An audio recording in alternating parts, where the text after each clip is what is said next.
कहन जो मसाले तुर्की भेजे जाने वाले थे उनकी तारीख एक हफ्ते बाद की थी, लेकिन पैगाम के हिसाब से उनकी तारीख आज की थी। ये कैसे हो सकता है? इतनी शीघ्र हम मसाले कैसे पहुंचा सकते हैं उन तक?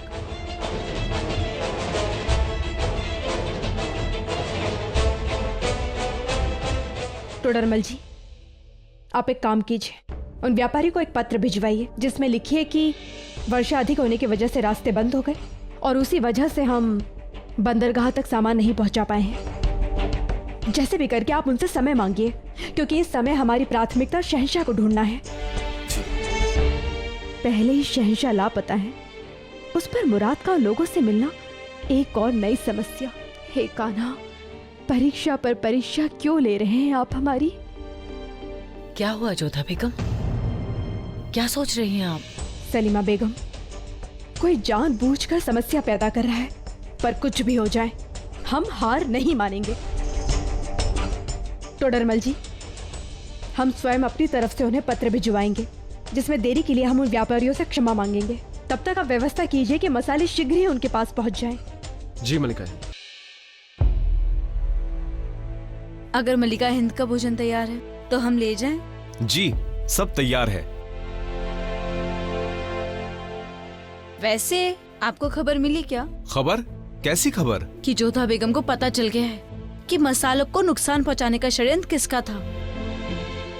सुना है महल की 2 बांदियां थी जिन्होंने उस रात बारिश में जाकर गोदाम की खिड़कियां खोल दी, जिससे सारे मसाले भीग गए और शायद आग भी उन्होंने लगाई है। इसी महल की बांदियां? हाँ हाँ, जोधा बेगम तो बहुत गुस्से में है। कड़ी से कड़ी सजा मिलेगी उन्हें।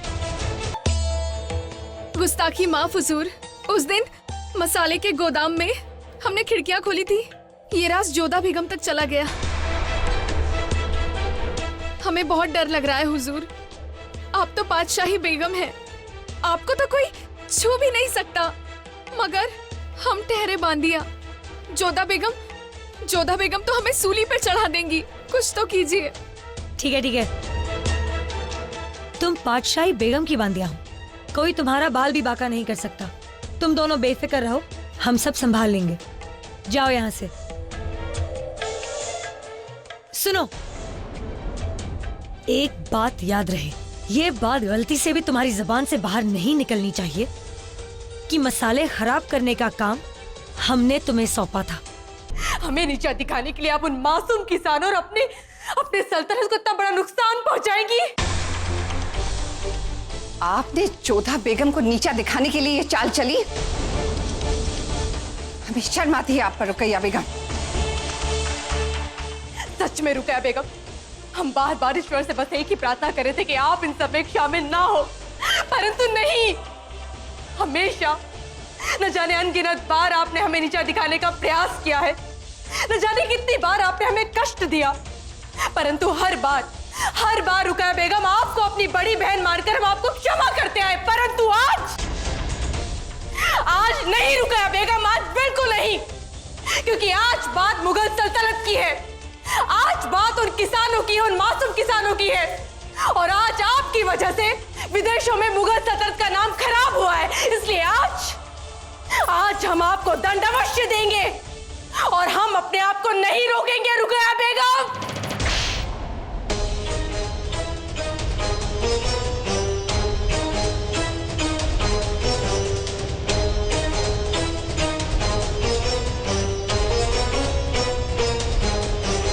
हमसे गुनाह अजीम हो गया अम्मी जान, बहुत बड़ा गुनाह कर दिया हमने, हमें माफ कर दीजिए। मुराद, हमें ठीक ठीक बताइए, आप क्या कहना चाहते हैं? क्या गुनाह हुआ है आपसे? अम्मी जान, हम जाने अनजाने में उन इंग्लिस्तानों की बातों में आ गए। हमने उनके साथ मिलकर बहुत बड़ी साजिश कर दी अम्मी जान। हुजूर, ये लोग शहंशाह को बातों में उलझाकर आगरा से बहुत दूर ले जाएंगे और आराम फरमाने के बहाने वहीं पे रोक देंगे, और ऐसे में सिवाय आपके गद्दी पर बैठने के किसी के पास और कोई रास्ता नहीं होगा। हमें माफ कर दीजिए अम्मी जान, हम जानबूझ के नहीं करना चाहते, हमें माफ कर दीजिए।